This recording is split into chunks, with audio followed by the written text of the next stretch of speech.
Bonsoir à tous et soyez les bienvenus dans votre journal. Ce soir, à la rédaction accueille Mohamed Abdou Moser. Bonsoir. Bonsoir Amina. Alors on en parle depuis quelques temps, la campagne législative a commencé, vous êtes l'un des candidats, vous nous en parlerez tout à l'heure de cette candidature, également de votre programme. Moser, vous restez avec nous. Avec nous également sur le plateau, Pierre Bellucci. Bonsoir Pierre. Bonsoir Amina, bonsoir à tous. Alors, et vous, nous irons du côté de Longoni, plus précisément du côté de MCG, où la grève entamée hier avec les salariés continue. Vous nous en direz davantage Pierre d'abord, mais voici les titres de ce mardi 28 février.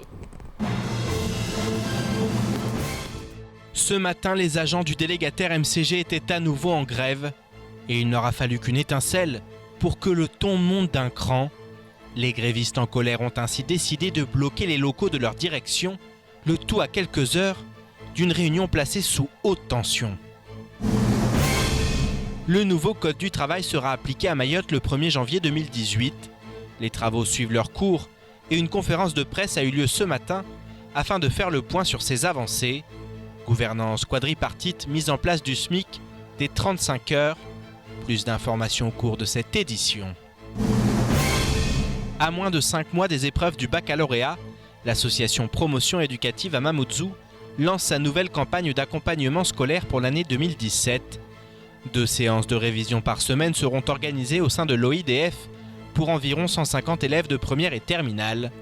Une association en manque de personnel qui recherche des bénévoles pour l'aide aux devoirs. Reportage. Et on prend tout de suite la direction de Longoni où les salariés de MCG ont entamé aujourd'hui leur 2e jour de grève. Le port est donc toujours bloqué. Pire encore, la tension est montée d'un cran ce matin en cause de l'ouverture du portail par la direction. Un acte qui a eu le don de mettre le feu aux poudres. Réponse des grévistes ne s'est pas fait attendre. Ils ont ainsi bloqué les locaux de la direction. En attendant la réunion qui avait lieu à 14h30, une réunion qui s'annonçait déjà très perturbée au vu de la situation au sein de l'entreprise. Le point dans ce sujet est signé Abbas Alidi, Pierre Bellucci et Leslie Vimnet. La colère est montée d'un cran ce matin du côté du port de Longoni. En effet, une partie des salariés de MCG sont en grève et refusent tout mouvement aux abords de la structure. Un délégué CGT nous en dit plus sur l'imbroglio à l'origine de la colère. Ce matin, quand on est arrivé, donc on était en grève, comme ça a été passé hier. Mais malheureusement, vers 9h comme ça, on a appris que la portail du côté EDM a été ouvert par la direction sans qu'on se rende compte. Donc à un moment donné, on était agité, on a monté d'un écran, c'est-à-dire quand on dit on a monté d'écran, on n'a pas bloqué uniquement le portail d'entrée, mais on a même fermé le bureau de la direction. Donc maintenant, la direction est fermée.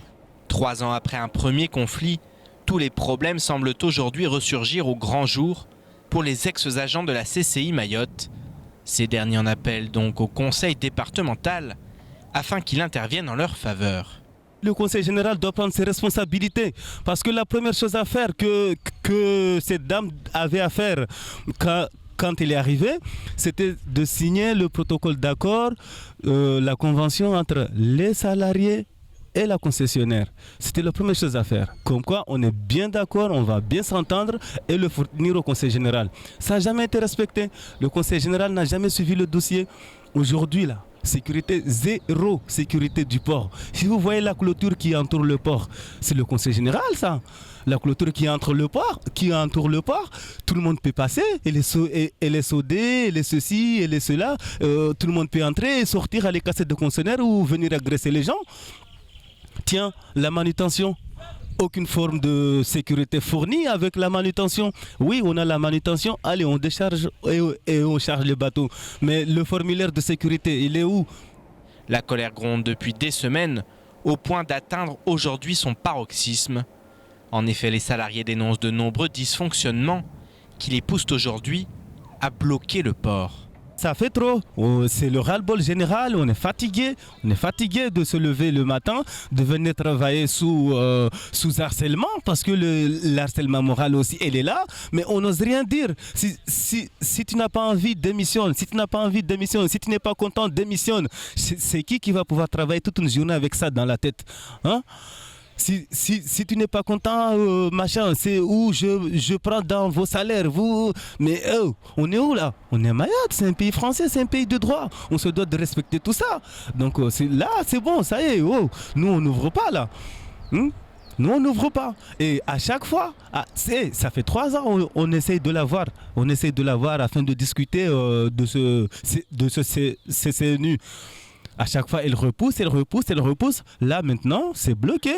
On n'est pas nombreux, mais le port est bloqué. C'est Mayotte qui est bloqué, parce que c'est censé être le poumon de Mayotte. Un poumon malade et incapable de favoriser le développement de l'île. En effet, depuis le 1er novembre 2013, date d'entrée en vigueur de la DSP, les soucis ne cessent de s'accumuler à Longoni. Cette grève semble en être le symbole, avec comme toujours une population qui se retrouve prise en otage. Et la situation au port de Longoni ne semble pas prête de s'apaiser. En effet, le risque d'une grève étendue aux agents de la SMART se fait de plus en plus sentir. En atteste l'Assemblée générale tenue ce matin par les différents représentants du manutentionnaire historique. À l'ordre du jour notamment le compte-rendu de la rencontre qui a lieu la semaine passée avec la délégation de conciliation.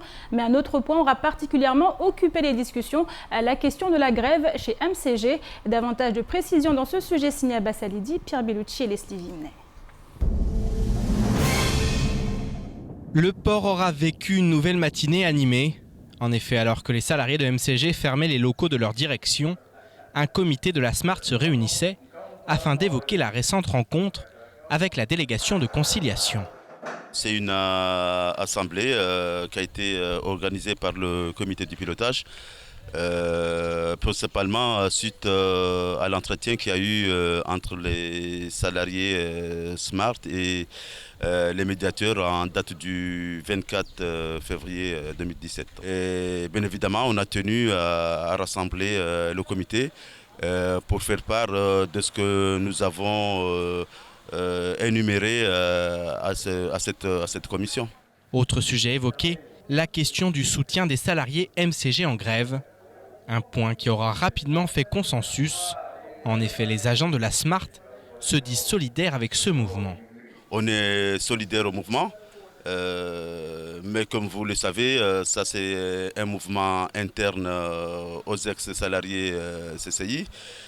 Donc nous, on ne fait qu'être solidaires et on le soutient. On les soutient favorablement parce qu'ils ont tout à fait le droit et ils ont raison de dire qu'il y a des choses qui ne vont pas et que le Mahorais doit être conscient de voir qu'effectivement, depuis 3 ans, on lutte à dire qu'il y a des choses qui ne fonctionnent pas bien et qu'aujourd'hui, c'est les salariés même de la MCG qui justifient et qui prouvent que vraiment, ça ne va pas. Quant à savoir si les agents du manutentionnaire historique vont suivre le mouvement, pour l'heure, le sujet n'est pas d'actualité. Nous attendons des décisions qui vont être prises prochainement et c'est à partir de là, comme on l'avait indiqué aussi bien à monsieur le préfet, au conseil départemental, aux médiateurs qui sont venus là vendredi, que nous n'allons pas pouvoir tenir jusqu'à la fin mars. Donc s'il n'y a pas de décisions qui ont été prises entre-temps, nous allons être dans l'obligation d'engager des mouvements. Les mois passent, mais la situation est encore loin de s'arranger du côté du port de Longoni. Les semaines à venir s'annonçant même des plus agitées. Alors Pierre, on l'a vu tout à l'heure, une réunion se tient encore du côté de MCG. Est-ce qu'on a des nouvelles de ce que ça a donné ? Oui, alors ce matin, effectivement, il y a eu un blocage des locaux de la direction de la part des salariés qui étaient très en colère. Ils l'ont expliqué dans le premier sujet. Et depuis 14h30, effectivement, une réunion se tient entre direction et salariés et représentants syndicaux. Une réunion qui dure. Ça fait plusieurs heures qu'ils sont en discussion. À l'heure actuelle, je ne peux pas encore joindre les protagonistes qui sont encore en réunion. C'est toujours bon signe, au moins ça veut dire que ça discute. Alors ce matin, c'est vrai que c'était très mal parti puisque certains salariés disaient même nous ne nous rendrons pas à cette réunion à 14h30, nous allons boycotter. Ils étaient vraiment très en colère et dans le sujet, ça s'est vraiment senti puisque on voit vraiment qu'il y a un ras-le-bol. Maintenant, voilà, on ne sait pas ce qui va en ressortir. Ce qu'il y a de sûr, c'est qu'il y a un vrai problème au port de Longoni. On le dit depuis des mois, on suit le feuilleton depuis de très très longues semaines maintenant. Ça fait plus de 3 ans que cette situation perdure. Ce qu'il faut dire, je crois que c'est la chose la plus importante aujourd'hui, et ce qu'il faut retenir, c'est qu'actuellement et jusqu'au 2 mars prochain, jusqu'à jeudi, il y a une délégation de conciliation qui est à Mayotte, qui a fait un gros travail, qui a rencontré les différents acteurs, le conseil départemental délégant, le délégataire MCG, mais qui a aussi rencontré les partenaires sociaux, la CGT, on avait fait un sujet, tous les transitaires. Donc voilà, il y a un vrai travail qui a été mené. Ils continuent leur travail et selon les premières informations qu'on a pu recueillir, ce travail pourrait porter ses fruits et pourrait enfin amener de l'apaisement au port de Longoni. Parce que le problème, il vient du fait que tout le monde ne trouve pas sa place aujourd'hui et qu'on a un conflit permanent à la fois entre le délégant, le délégataire, mais aussi le manutentionnaire historique. Ça n'en finit pas. Il faut vraiment trouver des solutions. Ils sont là pour ça. Alors justement, jusqu'à maintenant, on avait parlé de ces problèmes de DSP entre le délégant et le délégataire, également avec la SMART. Aujourd'hui, le problème se pose au sein de MCG avec ces blocages.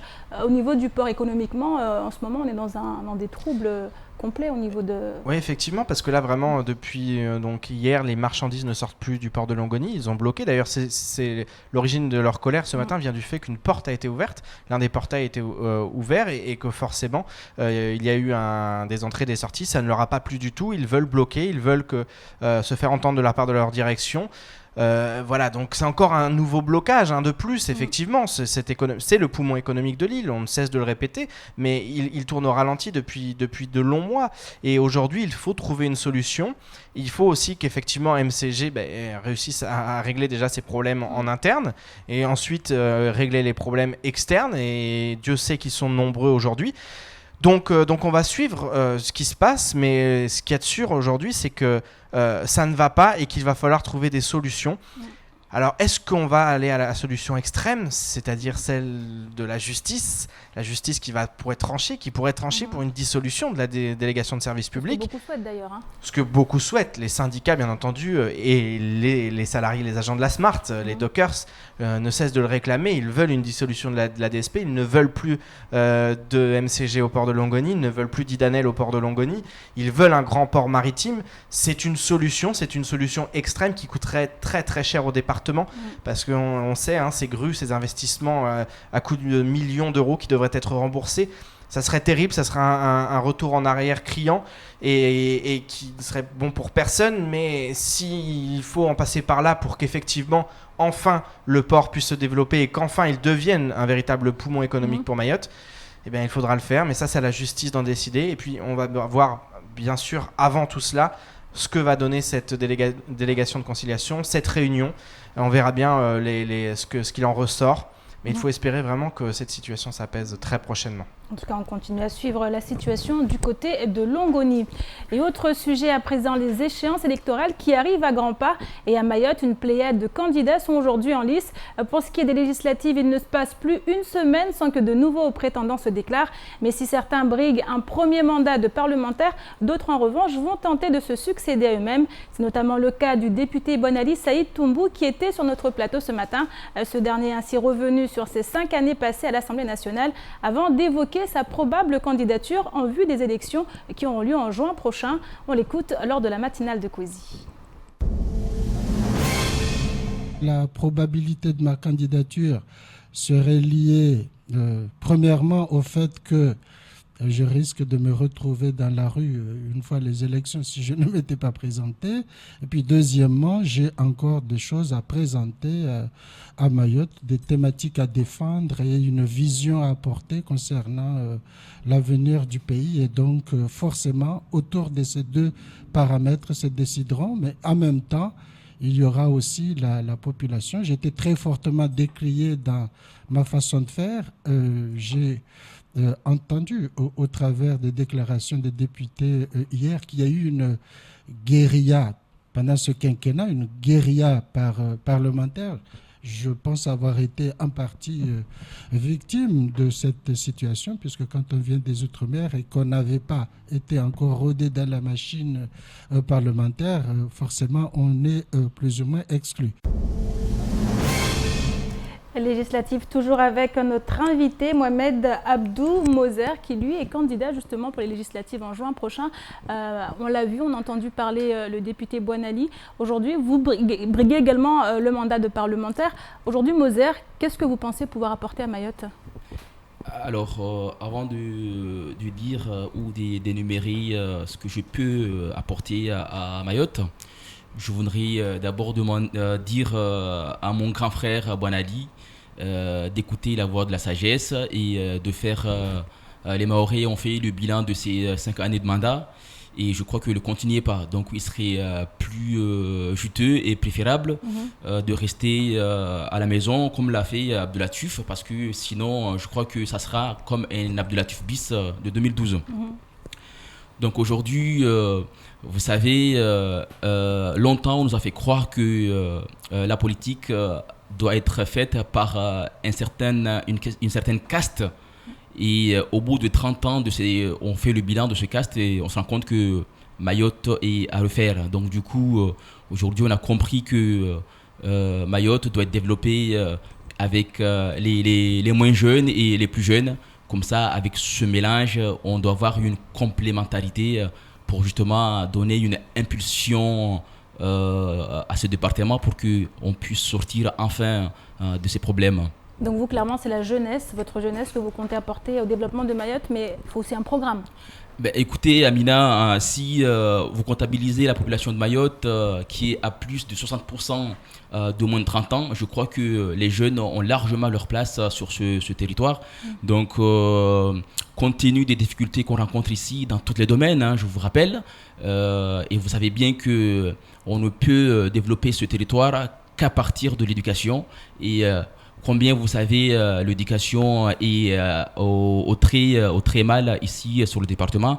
Donc moi je crois que mon point fort est l'un des points que je vais développer et relayer au niveau de Paris, ça sera l'éducation dans nos écoles.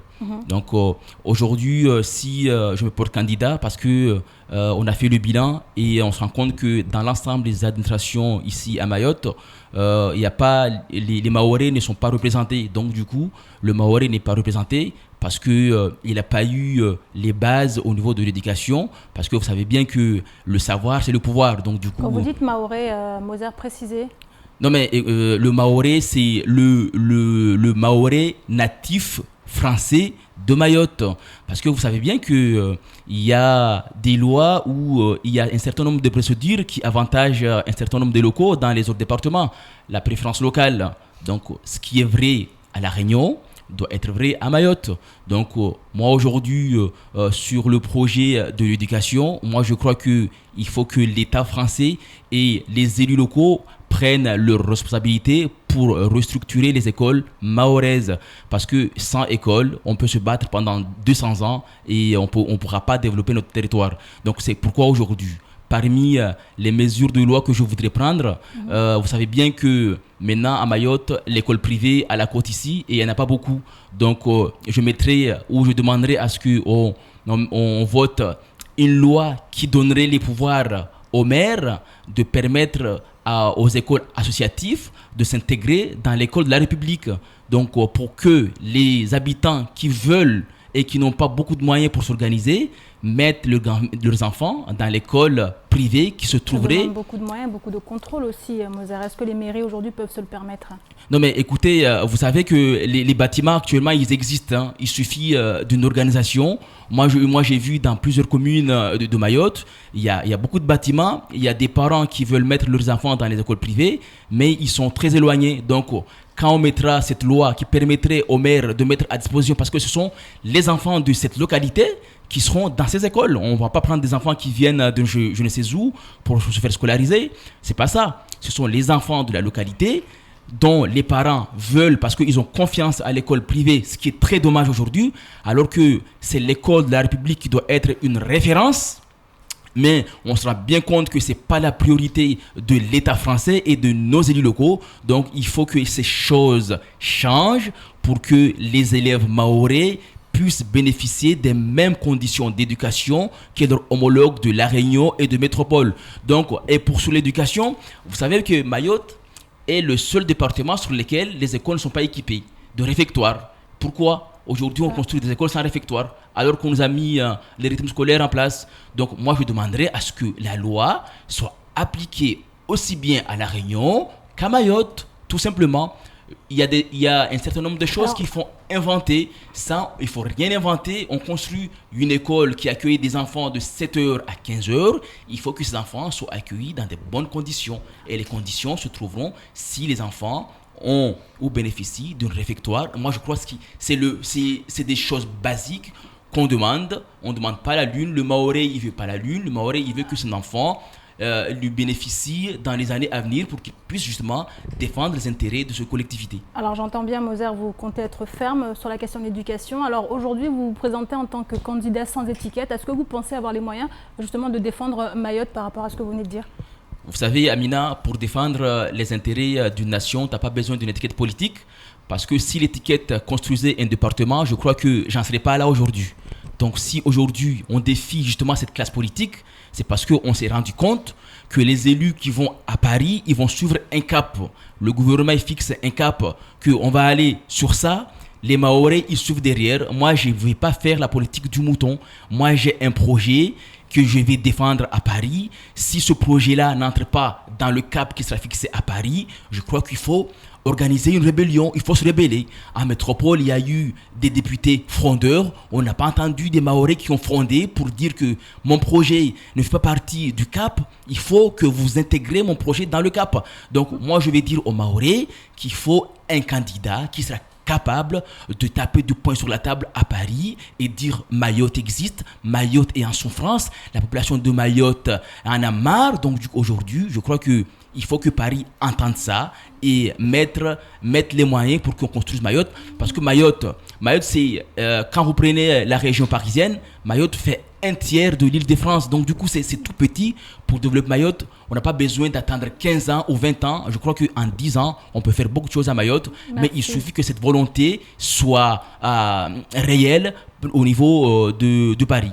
Merci beaucoup, Moser. Je rappelle que vous êtes candidat aux législatives en juin prochain. On continuera bien sûr à suivre cette campagne de très près. Et ce n'est plus un secret, le Code du travail de Mayotte cessera d'être appliqué dès le 1er janvier 2018. Et ce, pour laisser place au Code du travail de droit commun. Du côté des acteurs sociaux, les travaux suivent leur cours. Une conférence a été donnée ce matin justement pour faire le point sur ces avancées. Le reportage d'Adèle Laurent. Les travaux concernant la mise en place du Code du travail de droit commun à Mayotte, prévus pour le 1er janvier 2018, sont désormais bien engagés et les dernières mesures d'adaptation sont actuellement soumises aux arbitrages ministériels. Ce Code du travail introduit également de nouvelles pratiques en matière de dialogue social et de partenariat, dont nous fait part Dominique Ledemé. Il y a des espaces nouveaux de discussion entre les partenaires sociaux.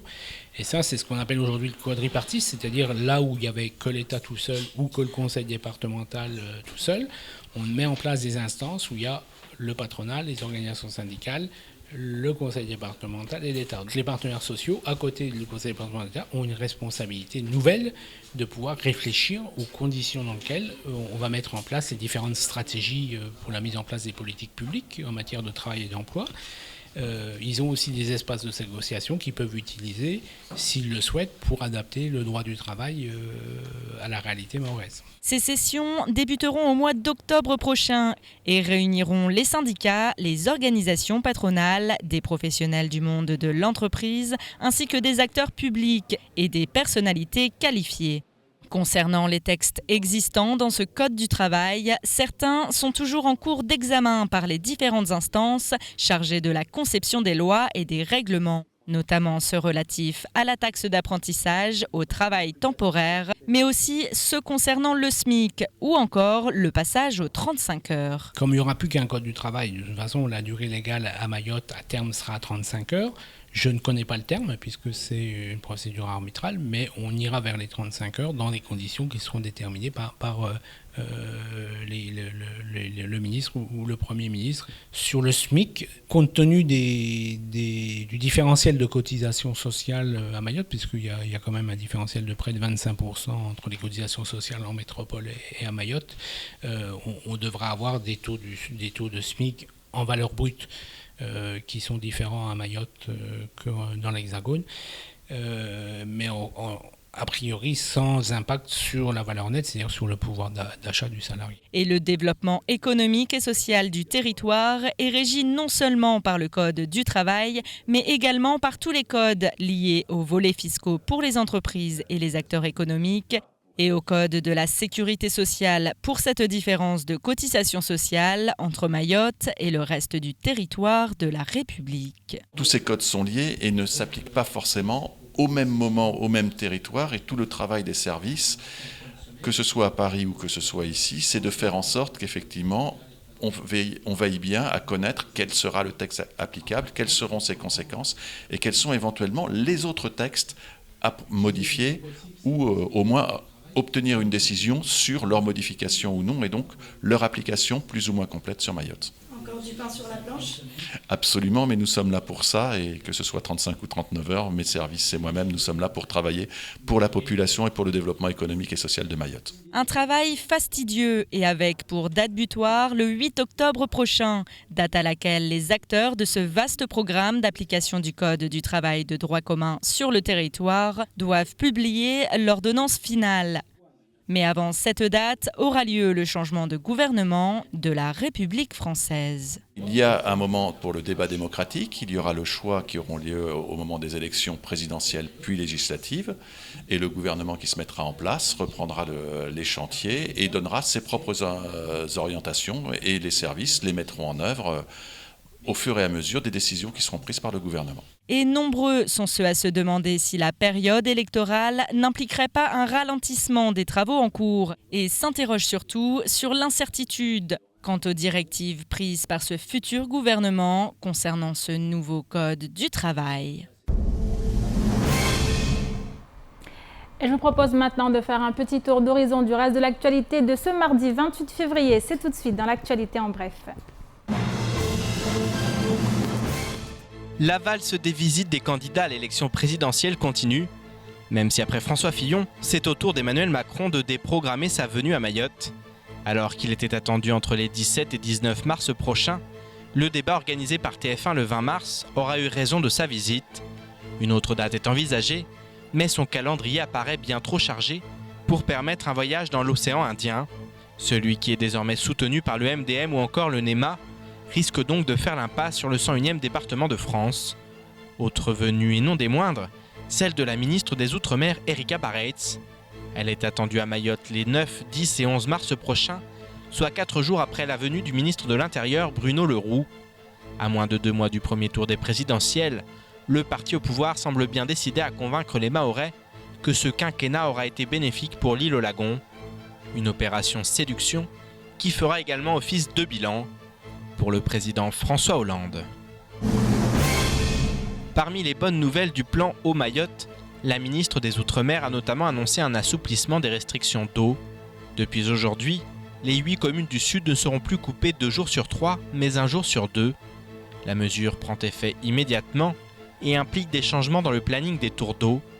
Le programme est disponible sur le site de la préfecture, la représentation de l'État rappelant par ailleurs que le lavage des voitures, engins de chantier, bâtiments, terrasses, bateaux de plaisance et professionnels, voiries, trottoirs, le remplissage des piscines, l'arrosage des pelouses, jardins, espaces sportifs, pistes et aires de chantier, irrigation agricole, fabrication de béton, exercice incendie avec usage d'eau sont strictement interdits pour toutes les communes du département de Mayotte. La reconnaissance de l'État de Palestine vient de s'inviter au Parlement français. Le conflit israélo-palestinien date de l'après-Seconde Guerre mondiale, à une époque où le peuple juif se cherchait une terre d'accueil. En 1948, l'État d'Israël est officiellement créé suite à l'aval de l'ONU, impliquant de fait un découpage de la Palestine. Depuis, la guerre ne cesse de faire rage entre Israéliens et Palestiniens, et peu sont les chefs d'État à s'être prononcés pour une reconnaissance de l'État de Palestine. Dans un courrier publié samedi dernier, 154 députés et sénateurs français de tous les bords politiques demandent néanmoins au président Hollande de prendre position en soutenant sa reconnaissance. Parmi les signataires, 6 dont 5 socialistes sont originaires des Outre-mer, avec notamment le sénateur de Mayotte Thani Mohamed Soilihi. Ce dernier prend clairement fait et cause pour l'État palestinien, dans cette guerre qui a fait tant de morts, dans un camp comme dans l'autre. Et on termine avec ce coup de projecteur sur cette association qui, depuis 2009, œuvre en faveur des candidats au baccalauréat. Après avoir contribué à la réussite de nombreux bacheliers, l'association se retrouve aujourd'hui en difficulté, faute de bénévoles suffisants. Et à quelques mois du baccalauréat, les séances de révision ont démarré et se déroulent les mardis et jeudis à partir de 18 h à l'OIDF. Les précisions avec Sony Chamsidine et Adèle Laurent. En route vers la réussite de la jeunesse, Eliassir Manroufou et l'association PREM lancent la nouvelle campagne de soutien scolaire. Pour l'année 2017, environ 150 lycéens de première et terminale seront accompagnés pour décrocher le précieux sésame. L'idée, c'est qu'on les accompagne à partir du mois de janvier jusqu'au début du baccalauréat sur du soutien scolaire, sur des projets d'orientation, sur des conseils par rapport à la vie étudiante, la vie post-bac. Donc l'idée, c'est vraiment de mettre en place un ensemble d'actions qui peut accompagner ces élèves-là à réussir leurs études supérieures. Un accompagnement à long terme, mais pour la petite structure, les temps sont durs. L'association manque aujourd'hui cruellement de bénévoles. En 3 années, PREM est passé d'une quinzaine de personnes à 5 volontaires pour aider les candidats au baccalauréat. À 4 mois des premières épreuves, son vice-président accuse le coup. La réalité du territoire fait que c'est vraiment ça la difficulté, c'est que le territoire depuis quelque temps fait face à des facteurs qui font que les gens ont peur de sortir, ont peur de s'engager, ont peur de vivre surtout. Donc on fait face à une pénurie très très forte de bénévoles. Nous on baisse pas les bras, même si on est 5, on continue quand même le combat et on fait appel surtout aux personnes qui ont envie de donner un peu de leur temps pour venir aider ces jeunes-là. Et les besoins d'accompagnement sont importants. Toutes les personnes qui ont une compétence professionnelle sont les bienvenues chez nous. Mais c'est vrai que le plus, ça serait d'avoir des enseignants, que ce soit en langue ou en histoire géo, en français. Et surtout, ce qui nous fait défaut, c'est les personnes qui sont compétentes dans les matières scientifiques, donc les maths, la physique-chimie, la SVT. C'est ce qui nous manque réellement parce qu'on n'a qu'une seule personne qui est là pour à peu près une centaine de gamins, quoi. Créée en 2009, Promotion Réussite Éducative à Mamoudzou figure parmi les meilleurs élèves. L'année dernière, le taux de réussite de l'association au baccalauréat avoisine les 80%, un succès qui ne doit pas s'arrêter en si bon chemin. Et c'est ici que s'achève cette édition. Merci à vous de l'avoir suivi. Une édition rediffusée sur OAM5, également disponible en replay sur notre site l'infoquesi.fr, sur YouTube et sur notre page Facebook. Demain matin, dès 6 h, retrouvez toute l'équipe de la matinale avec en plateau à 6 h, Henli Madi de la section locale du Front National. À 7 h 30, la parole sera donnée à Issa Abdouissa, 4e vice-président du conseil départemental chargé du social. Quant à moi, je vous donne rendez-vous demain soir, même heure sur ce plateau. Bonne soirée à vous sur KTV.